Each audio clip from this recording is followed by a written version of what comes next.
Evening students, lines and angle की second video में हम लोग आज हम जो दो पैरेलल लाइन ले लेते हैं। जैसे ये देखिए एक लाइन है, ये आपकी यम हो गई और सेकेंड लाइन हमारी एन हो गई। और ये दोनों लाइन एक दूसरे की क्या है, पैरेलल हैं। पैरेलल का मतलब समानांतर है, ठीक है। तो ये दोनों समानांतर लाइन है और ये पैरेलल लाइन का मतलब कि ये इनको आप दोनों बोथ डायरेक्शन में कहीं भी कितना हो आगे बढ़ा लीजिए, एक दूसरे को इंटरसेक्ट या कहीं भी प्रतिच्छेद नहीं करेंगी। अब सपोज करिए कि इसको इन दोनों लाइन को एक ट्रांसवर्सल लाइन इंटरसेक्ट कर रही है, ये ट्रांसवर्सल है जो इसको इंटरसेक्ट कर रही है, ठीक है, इस पॉइंट पर और इस पॉइंट पर। तो अब देखिए जो ही ये इंटरसेक्ट की तो यहाँ पर हमारे एंगल फॉर्म हो रहे हैं, ठीक है। यहाँ देखिए ये आपका एक अगर 1 हो गया, ये 2 हो गया, फिर 3, फिर 4, इसी तरह से यहाँ 5 हो गया, यहाँ 6 हो गया, यहाँ 7 हो गया और यहाँ 8 हो गया। तो there are 8 angles are form when two parallel line intersected by a transversal line. एक ट्रांसवर्सल लाइन एक तिर्यक रेखा के द्वारा अगर दो समानांतर रेखाओं को काटा जाता है तो उससे हमारे 8 एंगल्स फॉर्म हो रहे हैं। और इन एंगल्स जब फॉर्म हो गए तो इनके अलग अलग नाम होते हैं, उनकी प्रॉपर्टीज़ होती है। तो इनके हम बारे में हम लोग पढ़ेंगे। तो सबसे पहले जो सबसे सिंपल है उसको देख लिया जाए। यहाँ पर जैसे देखिए ये लाइन है, यहाँ पर ये इस ट्रांसवर्सल इसको इंटरसेक्ट कर रही है, तो यहाँ पर हमारे 4 एंगल फॉर्म हो रहे हैं। तो देखिए 1 और 3 एक दूसरे के क्या है, वर्टिकली अपोजिट है, ठीक है, जिसको शीर्षाभिमुख कोण बोलते हैं। तो 1 और 3 हमेशा आपस में क्या हो जाएंगे, इक्वल हो जाएंगे। 1 और 3 आपस में इक्वल होंगे।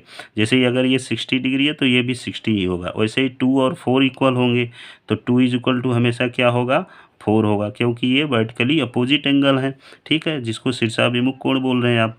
फिर उसके बाद 5 और 8 इक्वल होगा, एंगल 5 इज इक्वल टू क्या हो जाएगा, एंगल 8 होगा। यहाँ भी ये वर्टिकली अपोजिट हो रहा है। उसी तरह से 6 और 7 इक्वल हो जाएंगे, 6 इज इक्वल टू एंगल 7 हो जाएगा। तो ये हमारे क्या होते हैं, वर्टिकली अपोजिट एंगल होते हैं। इस बात का ध्यान रखेंगे, वर्टिकली अपोजिट एंगल। तो कोई भी अगर दो पैरेलल लाइन है तो उनको एक ट्रांसवर्सल इंटरसेक्ट करती है तो ये हमेशा के लिए ट्रू हो जाएगा कि उनके वर्टिकली अपोजिट एंगल हमेशा इक्वल होंगे, मतलब शीर्षाभिमुख कोण आपस में इक्वल हो जाएंगे। ओके, अब नेक्स्ट हम लोग देखते हैं। अब देखिए यहाँ पर हम लोग करस्पॉन्डिंग एंगल की बात करेंगे, है ना। करस्पॉन्डिंग एंगल, तो देखिए एंगल 1 और 5, ठीक है, दोनों लाइन के ऊपर बने हैं तो हमेशा angle 1 is equal to angle 5 होगा, क्योंकि ये करस्पॉन्डिंग एंगल है और करस्पॉन्डिंग एंगल हमेशा आपस में क्या होते हैं, इक्वल होते हैं। तो 1 आपका 5 के इक्वल होगा।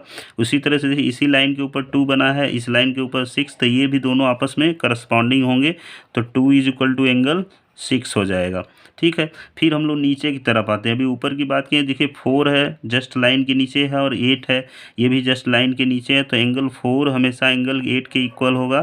क्यों होगा, क्योंकि ये हमारे करस्पॉन्डिंग एंगल है, मतलब जिसको हिंदी में संगत कोण बोला जाता है। उसी तरह से इधर आइए तो 3 और 7 है, तो एंगल 3 इज इक्वल टू क्या हो जाएगा, हमेशा एंगल 7 हो जाएगा, क्योंकि ये करस्पॉन्डिंग एंगल है, ठीक है। तो ये करस्पॉन्डिंग एंगल है, इसका मतलब इक्वल होगा। अब बात करते हैं, जैसे एग्जाम्पल के सपोज करिए कि ये एंगल कितने डिग्री का है, मान लीजिए 110 डिग्री का 1 है, तो 5 भी कितने का होगा, 110 डिग्री का होगा। तो इसी तरह से 2, 6 आप इसको समझ गए होंगे, ठीक है। अब हम लोग फिर से एक नेक्स्ट एंगल की बात।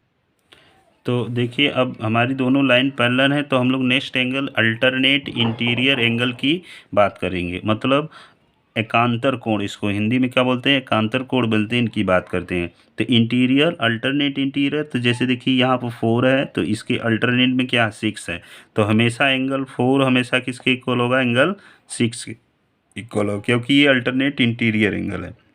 इसी तरह से 3 और 5 है, तो ये भी आपस में इक्वल हो जाएंगे, 3 इज इक्वल टू क्या हो जाएगा, 5 हो जाएगा। तो ये हमारा क्या हो गया, अल्टरनेट इंटीरियर एंगल हो गया। फिर नेक्स्ट एंगल की बात, तो अब देखिए हमारे पास जो अल्टरनेट एक्सटीरियर एंगल की बात करेंगे, ठीक है ना, अल्टरनेट एक्सटीरियर एंगल।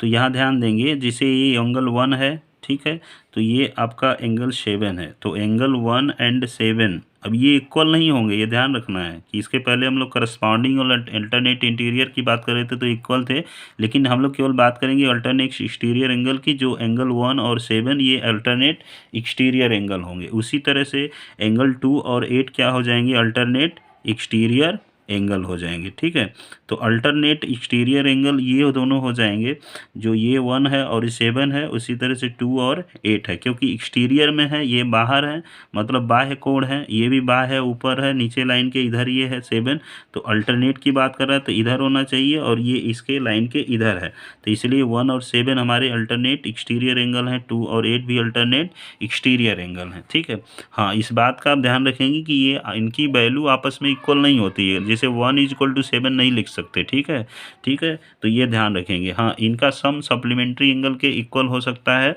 और इसको हम लोग फिर से और नेक्स्ट पॉइंट पढ़ते हैं जिसको और क्लियर करते हैं।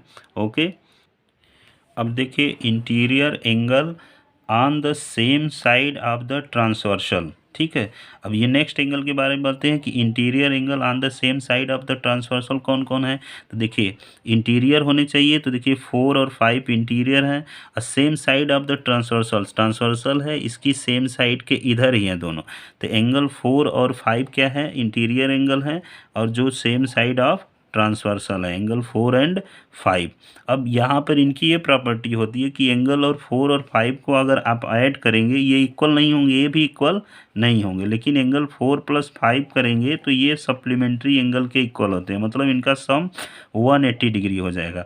इसी तरह से सेम साइड की बात कर रहा है तो इधर का हम लोग ले लिए लेफ्ट में, तो राइट में भी 3 और 6 है, तो एंगल 3 और 6, एंगल 3 + एंगल 6 क्या होगा, ये भी आपके क्या हो जाएंगे, ये same side of transversal angle है, इंटीरियर एंगल ये दोनों है और ट्रांसवर्सल की सेम साइड में है, तो एंगल 3 और 6 का भी सम कितना हो जाएगा, 180 डिग्री हो जाएगा।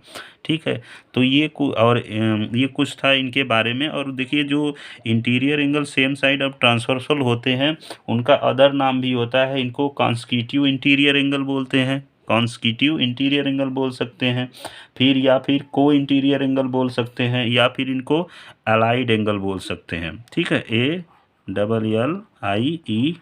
अलाइड एंगल भी बोला जाता है। तो 2-3 नाम इनके हैं, तो इस बात का ध्यान रखेंगे। मेन इसमें क्या है, वर्टिकली अपोजिट इक्वल होते हैं, करस्पॉन्डिंग एंगल इक्वल होते हैं, अल्टरनेट इंटीरियर एंगल इक्वल होते हैं। और आपको ये पॉइंट याद रखना है कि जो सेम साइड इंटीरियर में जो ट्रांसवर्सल होते हैं उनका सम 180 डिग्री के इक्वल होता है। यही प्रॉपर्टी का फॉलो करके हम लोग एक्सरसाइज को सॉल्व करते हैं।